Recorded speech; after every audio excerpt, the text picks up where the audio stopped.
3, 2, 1. Welcome back, everybody. Thanks for joining us on This Week in America. We're talking with Cass Forkin now. Cass is the founder, executive director of the Twilight Wish Foundation. That's a nonprofit that seeks to honor senior citizens by granting wishes, organizing special events to show them that the younger generations have not forgotten them and their contributions throughout their life. Cass, welcome to This Week in America. Thanks, Rick. I'm glad to be here. Well, I tell you what, congratulations on such a meaningful project. As the more I would read about this and checking out the website, twilightwishfoundation.org, it's amazing things you're doing. Amazing when you find out a lot of the wishes are people, somebody wanted to, and we'll talk about this later, but like a case of Dr. Pepper, replace a harmonica, things that don't cost a whole lot of money, but really bring some joy to senior citizens. And I want to start at the beginning, how this whole idea came about. I understand basically it was lunch with you and your daughter, and out of that came, let's do something nice for people. That's exactly right. I think it was, at this point, March of 2002. And my daughter was learning how to drive, and in between that, I said, let's stop and get something to eat at this diner. So we went into a diner called Dublin Star Diner in Bucks County, Pennsylvania, and as we were eating, I looked over and saw this table of three ladies, and they had to be about 75 or older. They just were very sweet, and it was time for them to pay for their $4.99 buffet lunch, and you could see that they were counting their dollars very slowly, and it just hit me. They're on a fixed income, and they probably treat themselves once a month, and this is their big deal. And I just, did one of those impulsive things, called the waitress over and said, let them know that they're being treated, and don't let them know who, because you can imagine my daughter at the time was a teenager, and teenagers hate any kind of fuss. Oh, yes. So I didn't, I didn't want her to be embarrassed. But in any case, what happened was that the waitress did point me out, and then they came over to my table, and one of the ladies asked me to stand up. And when I stood up, she grabbed me and she hugged me, and she hugged me really hard, and she said, we didn't know there were people like you anymore. And the way she said it, it was very obvious to me. She wasn't talking about me and she wasn't talking about her. It was the generations. The older generations don't feel that the younger generations remember them. Right. So it stuck with me for another 2 months, her voice and how she said that.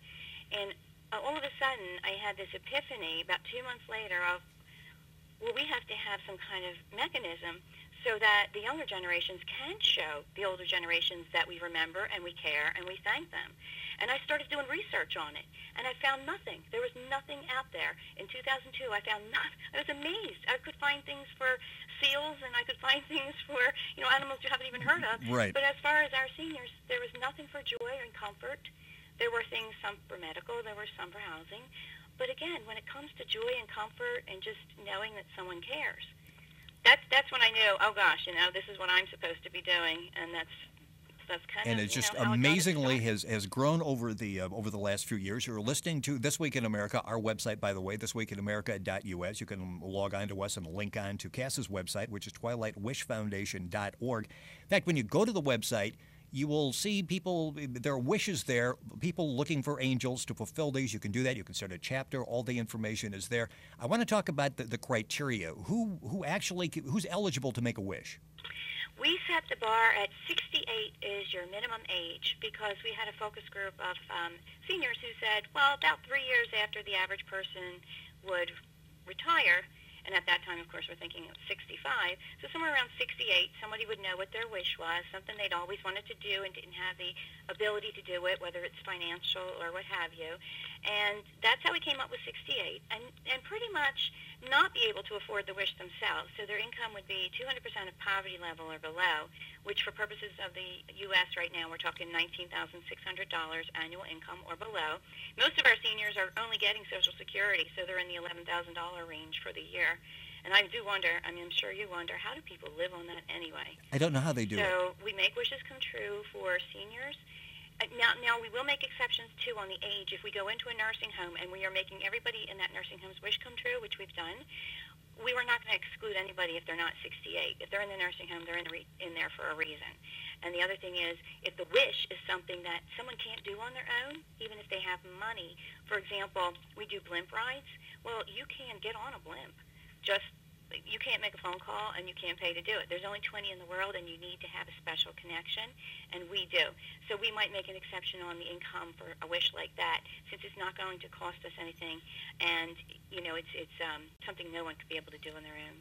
We have about a minute left. We set our rules, and then we just pay attention on an individual wish basis. We have a wish committee that reviews the wishes on what we're going to do. You can, unfortunately, just about running out of time in this segment, but you can get all the information at twilightwishfoundation.org. Mention this started in your home state of Pennsylvania, spreading across the country, and I'm sure if people are listening, no matter what state they're in, go to the website, get information, and you would love to have them volunteer and start a Twilight Wish Foundation in their own area. Absolutely.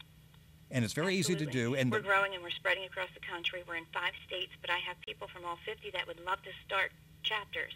So it's going to be in your state soon. And you can be there, and you have to really feel good when you fulfill. It's like lunch. I'm sure, obviously, that basically changed your life because it changed the focus, and now you're giving back to people. Yeah, let me tell you about the harmonica you mentioned and the Dr. Pepper you mentioned. Got 30 seconds. The harmonica went to a man by the name of Stan, and the people in the nursing home weren't even sure if he could play it, but that's what he asked for. So when he got his harmonica, the first thing he did was played "You Are My Sunshine," and everybody just stopped what they were doing and smiled. And I'll tell you, Stan, he passed away about 3 months after he got the harmonica, and they buried him with it. Oh, geez. And that really got me. That has to, has to make all the efforts you put in worth it. He got this, and it was so important to him right before he passed away. Cass Forkin has been our guest on the program. She's with the TwilightWishFoundation.org, the founder, executive director. That's the website. You can go to our website, thisweekinamerica.us, get information and log on and possibly become a volunteer in your area.